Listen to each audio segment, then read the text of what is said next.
Okay, we're going to do science before we do geography because I need a little help making the geography video. And my son works nights and he is asleep right now, so hopefully he will wake up and he can show me again because he already showed me one time how to do it. But we will just come back to that in a minute and we'll have science first. So this is for Leon, Gage, Braylon, and Micaiah. This is for all of y'all. And so I sent home a book and it looks like this. So you should get your book out and you should have it out and we're going to read it together.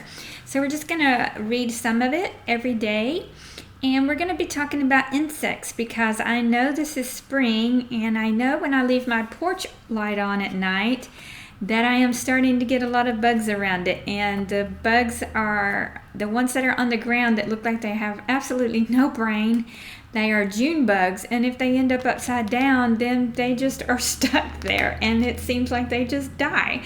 So I don't know whether to laugh at them or feel sorry for them, but they always come, and then of course I have the giant mosquitoes and moths, and then you get a spider web, because why do you think a spider would build a web by a light?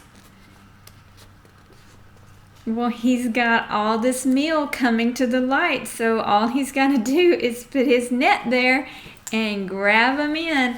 So spiders are helpful because they eat insects, and insects are very well populated, so we need some way to control them. Do you think insects are helpful or harmful? Well, I guess it depends on how you look at it, because a cotton farmer is raising cotton and he gets a little insect in there, and the insect lays an egg in the little flower part of the cotton before it opens up for her little babies to eat. And so then when it opens up, if it has a boll weevil egg laid in it, it's not going to be good cotton. So we would say it's harmful to cotton farmers. But if you look at some other bugs, and you can see that they have some good traits to them and some good aspects. Most farmers do not like bugs because the caterpillar stage of bugs, they eat a lot of their vegetables and leaves, and they're very voracious eaters, and they just eat. And so they will use insecticides to spray and kill them. A lot of bugs I don't like because they scare me. I am a grown woman, and a teeny tiny little bug can scare me. It's really ridiculous. But my favorite bugs are ladybugs. And ladybugs are helpful. Farmers like ladybugs because ladybugs eat aphids. Aphids are very tiny green bugs that eat plants, and ladybugs eat aphids. So they are very helpful. So it just depends on your perspective of how you want to look at it. I am sure that every bug has a purpose and a reason for being here. God does not make things without purpose. So I've got some books on insects, and we'll be looking at those books, but I have one major book here, and it is our lesson. And it says, is that an insect? So let's just follow along and read.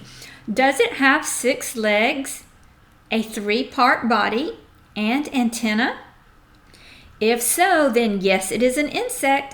Insects are the largest, most diverse animal group in the world. There are over 900,000 different types of insects in the world.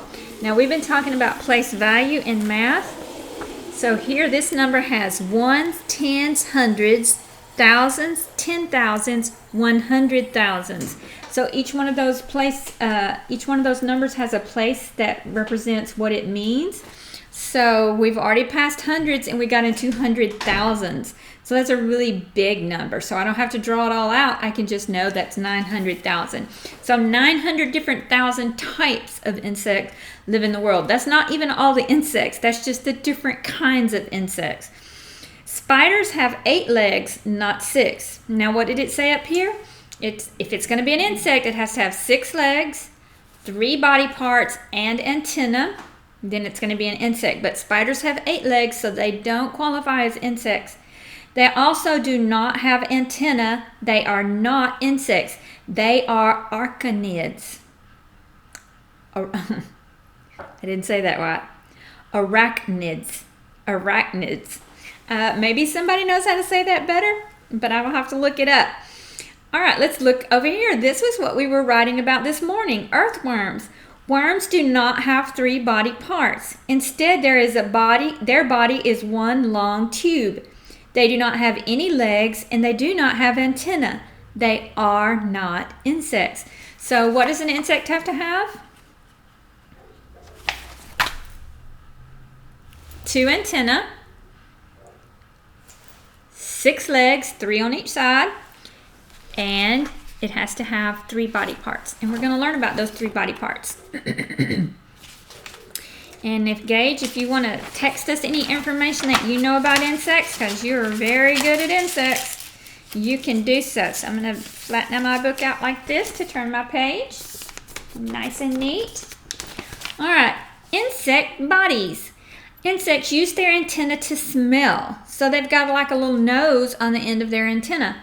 They help them to find food and detect danger. So antennae have 3 jobs: smelling, finding food, detecting danger. Okay, so those antennae are very important.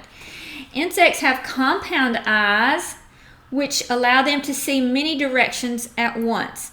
I have seen some pictures that try to explain what a fly's eyes can see, and it's just like lots of eyes and just like 100 eyes on each eyeball, just seeing all directions. So those are called compound eyes. Now, if you're a little bug, how would this be helpful? Well, you're very tiny. You don't really have a great way to defend yourself, so you need to be able to see all around where your enemies are so you can fly away home. All right. Insects are invertebrates, which means they do not have a backbone. Instead, they are protected by a hard exoskeleton. And that is why some of us do not like to kill bugs, because it crunches. Ugh! I cannot stand to step on a bug. I cannot stand to kill a crunchy bug. But it is their exoskeleton, whereas we have bones inside and under our skin. Theirs is a hard, crunchy outer covering. Everything inside is squishy, and that's what holds them up stiff and able to move. All right, some insects have wings, but not all insects. Winged insects have 2 pair of wings, the forewings and the hind wings. Look at the ladybug.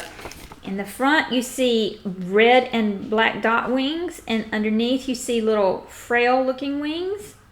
So 2 in the front, 2 in the back. They are called what?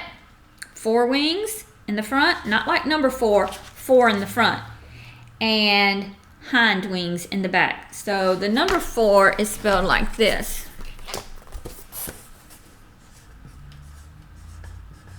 That would be the number 4.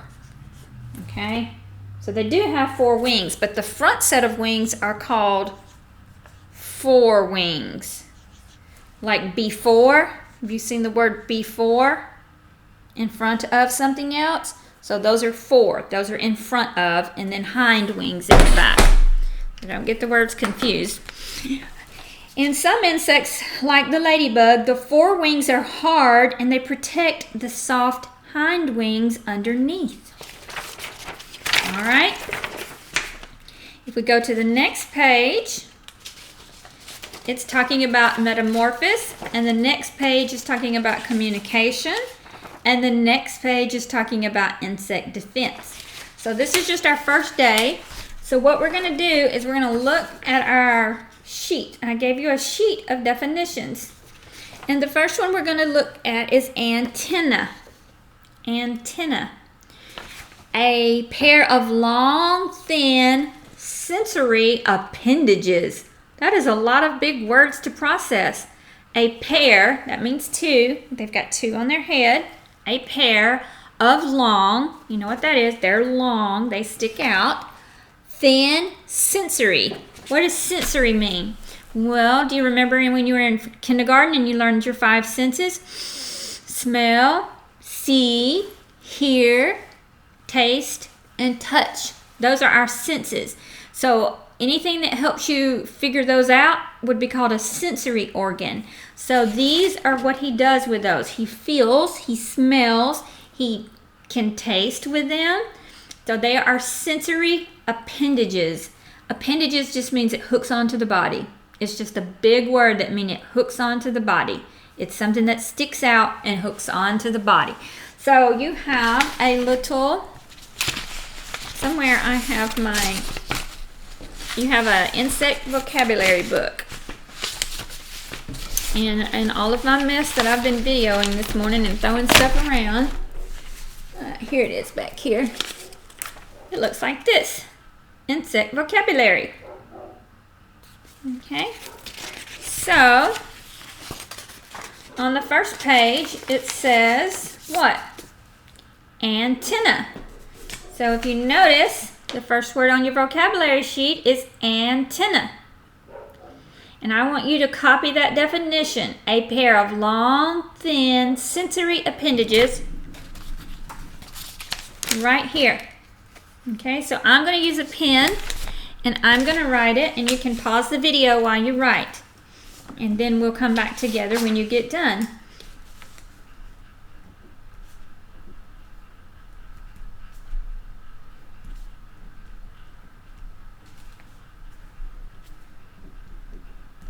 If you haven't paused it, I'm writing. A pair of long, thin, sensor, or in morning, sensory, E in baby, sensory, 3 syllables. Appendages. We'll look at the syllables on that in a minute after I get through writing this big word. Appendages. Has a soft G. Y'all haven't learned soft G yet, but sometimes G says a just sound. Okay, so if you have unpaused your video, a pair of long, thin, sensory appendages. Okay, now it says to draw them. So if you have markers or crayons at home, I want you to draw it. And I'm going to go get my markers. I have some Bic markers.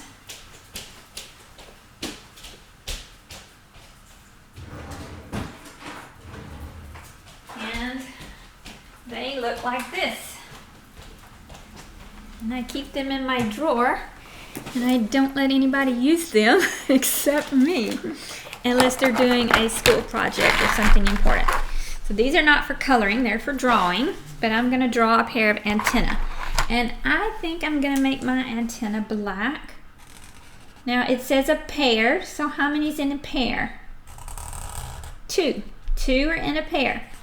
Now draw it kind of big because you want it to, it's not much to it, so you want it to be impressive.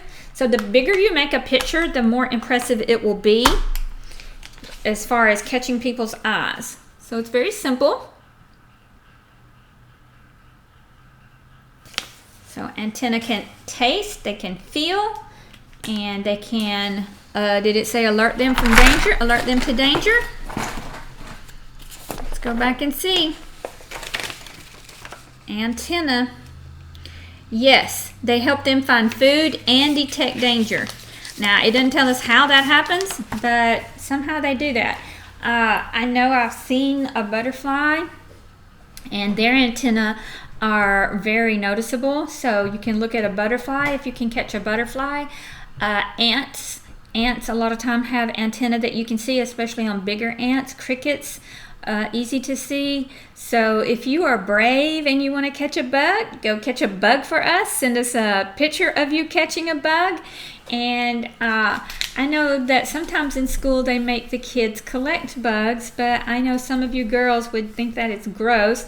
But if you boys will collect some bugs, and you have to kill them, and you have to put them on a piece of cardboard with a pen, and then you have to label what kind they are. So it's a good learning experience for you. I think I may try to do it. I just don't know if I can kill them. I don't know how to kill them and keep them whole. So I'm going to have to do some research on that. And maybe one of my boys will help me because, I don't know. It just seems a little gross. But we're going to be learning more about bugs this week because we're in the springtime. And we are studying all the things that happen in spring. So there is one more thing I want you to do for science. And it is watch a video. And the video is on your on your mom's little plan sheet for Monday. And the name of the video is Insects, Educational Videos for Kids. So see if you can watch that and learn a little bit more about insects. And we'll talk about what you saw tomorrow. Okay? And that's all.